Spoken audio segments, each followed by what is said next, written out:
Hey you, what's up? This is ScherBR, welcome back to my channel. In today's video, we'll be doing a review of Joe's banner. Yeah, in this banner we have Joe, Monika and Undine. Remember, we have two banners on this anniversary. There is also Matriarch, Vassalt, and Paulus. And don't forget, those banners will stay for 5 weeks. Exactly 5 weeks. You don't need to rush to summon for them. If you are aiming for both Joe and Matriarch, I do suggest you starting with Joe, because Joe can be used right now on Final Island, while the Matriarch will be useful more for boss fights. Starting with Joe, well, Joe has 4 different styles in Japan. One comes from Story, the second one comes from Halloween. This is the one that we can summon right now, and in the future she comes with the dragons. Yeah, Joe is a master of dragons. This current style already has 1 arrow for agility, 2 for intelligence, is the best one for intelligence. The next one is better for agility. Then you can get more endurance and will with the Halloween style. Okay, so for multipliers, as you can see, she already comes with very high intelligence, 101%, even more bonuses. That's just like Liz. She has more intelligence than Barthélemy. She has very bad endurance, very bad dexterity. She does not need any of those status. Actually, doesn't need STR as well. Very high agility, like 88 is very high even for mages. So she never fails their attacks. And there is also some okay charm, okay love. She heals as well, so those status are kind of good. The future style of her gets even more intelligence, but a little less agility. Now for skills, the first one is Splash. This one is very good because it has good power, low BP cost. Then the second one is Metal Magic. This one is very nice because it is double element, so it's heat and cold. The damage is pretty high. It's like what we want from the skill with 6 BP, 8 power, 31 multiplier. The bad thing is that it comes from fire, so you need her staff. When we get her, we already got the staff, so it comes with double elements, but those that don't have a dedicated staff will not do much damage with Metal Magic. Okay, and then there is the third skill, Flambe Sorbet. This attack here is amazing. It has higher power than Barthélemy. Barthélemy has 20 modifier, and then she has 23, even higher. And this one uses 10 BP instead of 9. Barthélemy uses only 9. But then you see it has double elements as well, but the base is water. So water staff also works for using the first and third skill. And because it's fast, it will usually be used against the first wave. She can clear the first wave. There are 2 types of fast attackers in this game. Turn 1 fast attackers, they are hair, very hair, and turn 2 fast attackers. She belongs to the first category, that will be used to clear the first wave, and she has 2 elements that are very interesting. In this game, it seems like the enemies are most likely to be weakened against magical attacks than against physical. Many of the types of the enemies will be weak against either cold or heat. There are groups of enemies that are weak against cold, lightning, usually the both elements, and there are groups of enemies that are weak to heat and also pierce and sun. Those are the undeads. And then you kind of have a lot of different types of enemies that will be weak to this attack starting on turn 1. So she opens for many different builds. Characters that have sun can also be used alongside her when attacking undead groups. Other characters that have attacks like cold and blunt and attack underwater enemies or undeads will also be useful together with her, because she opens on turn 1 and they can use their attacks on turn 2 onwards. So she opens for many different situations. I think it's very similar to Barthélemy as well. Barthélemy has a very interesting combination with dark and fire elements that are usually very different. Enemies that are weak to dark are not usually weak to fire, and that means you have many different scenarios where you can use the character with many different companions. Now, in order to compare her to Bart, there is one thing that's good on Bart that she does not have, and it's a follow-up AoE. Barthélemy has Heat Wind, that's an attack with 4 BP. He can always use it on turn 1, sometimes on turn 3 because of his BP gains, while Joe right now cannot. She will only use single target spells. And that's a problem with this build, the first build that we can make with Joe. That's the same problem with Mac. Mac is also built the same way. He opens with AoE and then after that he only has BP to use single target attacks, unless you save for turn 4, but turn 4 is another stuff because we usually want to finish stages with 3 turns instead of 4 or more or whatever. So that is a problem, but can be fixed in the future with her future SS style. For passives, we have Showtime. The first one is amazing for farming, not so much for long fights, but still very good.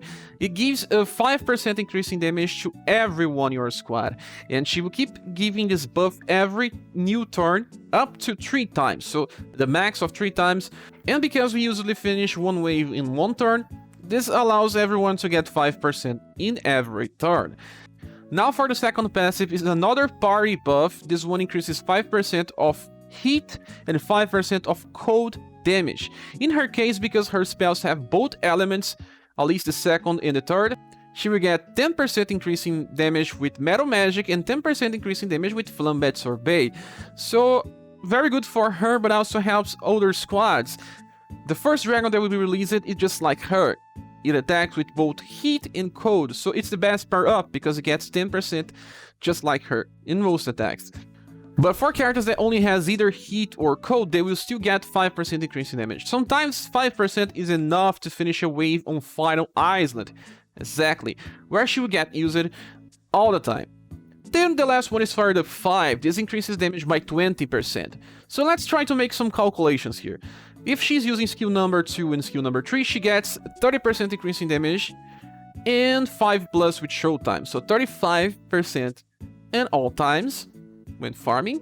And after that, on boss fights, she can still get 30% at all times because of the Showtime wearing off after some time. And that is good because Joe is a very capable character to be used in boss fights. And why? Because of inheritance. She has many different and good inheritance in the game. She has 3 different options coming from her A style. Everyone will have because it's from story. It's Water of Life, so that she becomes a healer. Probably an emergency healer, then a main healer. Then Water Hammer, so that she becomes an intelligence debuffer. Very nice. Like I said, she's a staff user, so the intelligence is extremely high. She will never fail, at least for now. When compared to other characters like Onsen Genie or Aslus, they may fail. She will not, but the increased cost on 6 BP can hurt. And also Crimson Flare that can be upgraded in the future, but I don't think Crimson Flare is just so good. That is, if you are thinking about the future, you probably summon on her second SS style that has more interesting inheritance. The first one being El Nino. So El Nino is the fix for her central build. Remember, Flambe Sorbet is an opener, but she doesn't have a follow-up AoE attack. El Nino is the answer. Only 3 VP, she can use it all the time, and the damage is okay because of her increased potential coming from passives, and she will keep using this even on other content like Zweig. You want to just have a skill available all the time, and if you are using this future style, she can also be a better healer because she will always have 3 VP available. Then there's Checkmate. This attack here comes from her last style as well, and this one is a better nuke in my opinion because it can be used as an opener, 10 BP only. Well, without be discussing too much her future style because it's kind of far, and I think this style is right now useful as it is. Flambe Sorbet is enough to finish a single wave. If you are thinking about fast strategies, usually one character finish one wave, so you have 3 characters to finish the whole stage and 2 as trainees, so you can train people while finishing the stage. So in my opinion, Joe is amazing. Yes, she is. In Japan, she returned with another banner. There was a festival banner alongside all the first year limited styles. The banner had an increased rate with 10% for SS styles. I don't know if they will be releasing this banner in global, but that was the only rerun banner of Joe. That's why people want to summon for her now. Also, she only returned 6 months later, so it's a plenty of time to wait for a character. That's also why I summoned it for Mirza before waiting for a rerun. Joe is interesting and special because of the combination of different elements that helps with many different scenarios in this game. She can be used for Zui Coliseum, she can be used for Hidden Dojo, she can be used for Final Island, she can be used for Spiral, she can be used in everything. Boss fights as well, so it's a character that you will always be increasing the status, reaching the cap to take more advantage of her. In my opinion, she deserves the max grade if you were to give grades in this game, even right now with future styles inside. The next one is Undine. We have 5 different versions of Undine in the game. The first one is a healer, coming from a style. The second one is a damage dealer, one of the best S styles in the game. The third one is Teacher Undine. She was a specialist in AoE attacks. Then the second SS is Stun Undine. She is an intelligence debuffer and also one of the best stun inflictors in the game. With the last one being the one that we consume right now, that's a combination of everything she was ever before. I still believe that sometimes it can be seen as a convenience style, although she's the best one for boss fights. We will be discussing this. She does not completely override the existence of either Teacher Undine or Stun Undine. It's not a direct power creep. She has 2 arrows for intelligence, finally fixing the need to farm her A style, 1 arrow for agility, but then you will still have to use Stun Undine to farm more agility. And looking on the multipliers, you can see that she gets more intelligence with this style, reaching 92%. That's very nice, especially because of Water Hammer. She does not have the fastest agility, so if you still want to stun, sometimes you want to keep using Stun Undine. Then when comparing the other status, they are quite similar. She has 61 will, 66 love, she's the best healer of the bunch, and 54 charm. And for skills, she's, like I said, a mix of everything else, starting with Water of Vitality. This is a spell that heals a little more than Water of Life, but also gives Endurance buff, up to 25 when it's maxed. 25 is a good value, although Endurance buffs are not that important in this game. Sometimes I think it's a curse to have this attached because, well, you may have only 3 BP and not be able to heal, but she can still inherit Water of Life from her other styles. Then we have Water Hammer, and Water Hammer is very amazing because it's a spell that also does physical damage. It's both cold and blunt, meaning that she can be used as an attacker for enemies that are weak to blunt, and you also debuff the intelligence of them, so it allows you to evade being attacked with status ailments, even more than just debuffing the damage of the enemy. Sometimes being inflicted with paralyze, poison, or something else is way worse than just receiving more damage. Water Hammer was already available in her Stun Undine version. Then we have the last skill called Thunder Stroke. I think it's too costly for what it is, but it's the only nuke option that we have with Undine. Thunder Stroke has double S power, 55 modifier, medium chance to inflict stun. I don't know why it's just medium, because Bubble Pop has large. I wish it also had a chance to paralyze because it kind of fits the theme. The problem is that this is only lightning damage. If it was both cold and lightning, it will allow her to be used in more boss fights, but being only lightning reduces the utility of this, so you probably want to use Water Hammer and Water of Vitality to survive, reducing the intelligence and healing when needed. Now for passives, the first one is very interesting. Every time that she heals someone, she also gives 2 buffs to this person. Either if it's herself or someone else, she will give 20% increase in will and 20% increase in intelligence.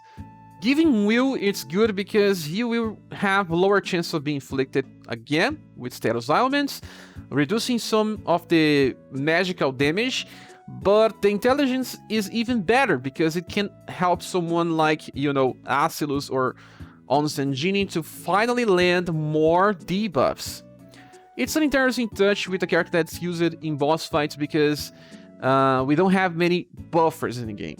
This allows her to become a half-time buffer.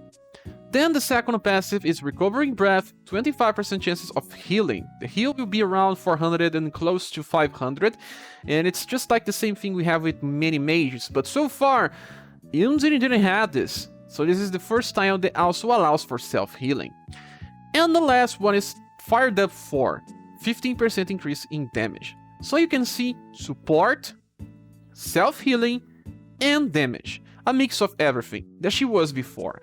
She is now a stunner, an intelligence debuffer, a healer, and everything together is useful. In my opinion, if you have this style, you want to use this one all the time when facing boss fights. Now let's give a look on inheritance so we can understand how she works compared to the other ones. The past version of her, Stun Undine, also had an attack that was only lightning, but it was an AoE attack that also gave a chance to stun. There is only small. With Thunderstroke we have medium, but it's single target instead of just AoE. If you want full AoE damage, you still have to use Teacher Undine. She has Ice Javelin, she also has the third attack that is 24 modifier for turn 2 damage. If you want a cheaper heal, you can get it from her A style. Also there is Squall, an AoE attack, and in the future you can just upgrade it to become even better, but she would never be a full AoE attacker in this game because of how her inheritance works. The second skill, Water Hammer, will always have higher BP than Squall when you fully upgrade it, getting it to 5. Well, Water Hammer gets in the way. So even though this is probably the best one for bosses, it's not a definitive version. Having more styles of Undine allows for different builds, although this one works without any inheritance if you also want. A mix of buff, heal, damage, and debuff is very good in my opinion. She may not be among the top characters in the game, but she's not so far off. And the last one is Monika. She has 5 different styles in Japan, and in global she has 6. Yeah, we had a recent global exclusive version of Monika that was focused on intelligence, and that version kinda relies on summoning for this. Yeah, there is a reason why, I'll be explaining, and as you can see, this version, the recent one that we can summon, even has a penalty in intelligence, allowing the global exclusive one to farm more intelligence and use the attacks from this one, and this one passed the attacks to the global exclusive. It's a mess, but I'll try to explain it better. In the past we had this award style, the Christmas style.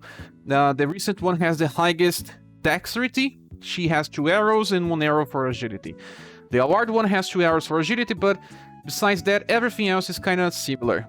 Then for multipliers, as you can see, this one has the highest dexterity between them all, on 95. All the different versions of Monika had 85 only. I mean, the only ones that imported, because the first one has only 43. The global exclusive also has the same amount of dexterity on 85. That was the reason why she was a little lackluster on the damage potential, and at least this one has a higher damage. And not only that, she already has some good agility, not better than the award one, not better than the global exclusive one, but still some good or average defenses. She has the best ones on 58 and 65 on will. Charm is around the same between all of them, not that it really matters. And now, checking for her skills. The first one is, well, I think it's too costly, but it's an okay attack. 5 VP or 4 when awakened. That brings Bolt, Slash, and Pierce with 16 modifier C power. I don't think it's needed because we have plenty of slash damage. The second attack is 100 Flowers. This attack here has a small chance to insta-kill, and this is something that we really want. Let's check back the multipliers for her. She has 56 intelligence. This is not good enough. Small chance is not so good when your intelligence is small. Global exclusive Monika has way more than that, and I will show you in 1 minute. Okay, so this is global exclusive Monika. I just leveled her to level 50 just for this video. As you can see, she has only 85 dexterity, but 74 intelligence. Higher than all other styles of her. And 80% on agility. That's good enough for her to attack first when we need her to attack first to insta-kill targets. Okay, let's get back. Now compare 74 intelligence against 56. You may think that it's not enough of a difference, but it is. She will, most of the time, insta-kill targets when maxed. This one will not. She's not a reliant insta-kill attacker, at least not with 100 Flowers. But she is with Final Letter. Final Letter has medium chance to insta-kill. That's a good thing because, well, she is a opener. Opening with triple S damage. If she fails to kill by damage, she may kill by instant kill. even with not so high intelligence. But only on this attack. The second one will fail more often. So, the thing is, why can she attack with Final Letter on turn 1? Because she has Power Charge too. This is another thing that is good for her, because she can inherit Stingray. Stingray comes from her global exclusive style. Like I was just saying, she kind of relies on having the global style as well. Here, Stingray has a 6 BP cost, is a full AoE attack with deep power, and you can finally use this 3 times in a row, because you will have 18 BP on the end of the turn 3. This is something that global exclusive Monika cannot do, because she doesn't have Power Charge. So that's why you kind of need both. When you need full AoE, you give Stingray to this version of Monika. When you want a higher chance to insta-kill, you give this attack to global exclusive Monika. But global exclusive Monika cannot use this 3 times in a row. She will still be very good for 3 turn cycles where she uses this attack, even if she fails to insta-kill. You can just use her alongside other character that can do similar output damage in stages where you have only 2 enemies in the field, or in Final Island when you want to use her. For passives, besides Power Charge, she has 20% increasing damage, but only on full HP. This is getting too old for a character that don't self-heal. I don't know why, but yeah, at least she's very fast to try to attack before being attacked. And Fired Up 4 for a 15% increase in damage. I believe that having Power Charge in the passive that increases damage on full HP kind of limits her usage in boss fights. 2 passives that will not have any usage after the start. And then Fired Up 4 only will not keep her strong enough for future content. She will face a lot of competition for Pierce, and even now some people may find that Acelus with Flash Triple Thrust may be better because she can negate damage, she self-heals, and she has a short cycle by using an attack that uses only 8 PP, although she will do less damage than this version of Monika. Okay, so I don't think that this Monika is bad. It's just that she has competition, she needs more inheritance than most other styles. She feels incomplete when you compare some other styles that already have the status needed to perform for what they were built. But at least she is the best version of Monika. Still good for 3 turn cycles because of Power Charges. It's just that she's not exactly viable for all content in the game. So in total we have 35% increasing damage with this version of Monika, and the highest status for dexterity out of all of them. Final Ladder will open for the highest damage with any type of Monika, but because global exclusive Monika also has a party Pierce buff, she may be better in some situations. Now back to the banner image. We have Joe, we have Monika, we have Undine. But is this banner worth summoning for? Yes, Joe is worth a pity, because she will be used most of the time. But is Monika and Undine worth a pity? I don't know. Undine is good enough for the future content. Monika, she faces a lot of competition just as a pierce damage dealer, because she cannot perform that well as an instant killer past turn 1. So I do believe that if you get Joe in the first pulls, it's okay to skip. If you don't have many gems, it's okay to skip, even if you have global exclusive Monika and other versions of Undine. If you get Joe close to 10 multi-pulls, it's okay to go the other steps till you get this version of Monika and Undine. But if you don't have many gems, you can stop even there with only Joe. That is because we have many other banners coming. Remember, we have 5 weeks to decide if you want to summon for these characters or not. So maybe skipping Monika will help you pity on a returning banner with only 18,000 gems. I don't know. Although this does not mean that they are bad. Okay, so this is my opinion on this banner. Have you already summoned for them? What are you thinking about the units? Please say here on the comment section. I will probably fully summon on this banner because I have Undine, I have Monika. I want to get more value out of these characters, but that does not mean that this is the same path that you should follow. I hope you guys enjoyed the video. If you want to support the channel, you have the links here in the description. We see each other on the next one. Bye.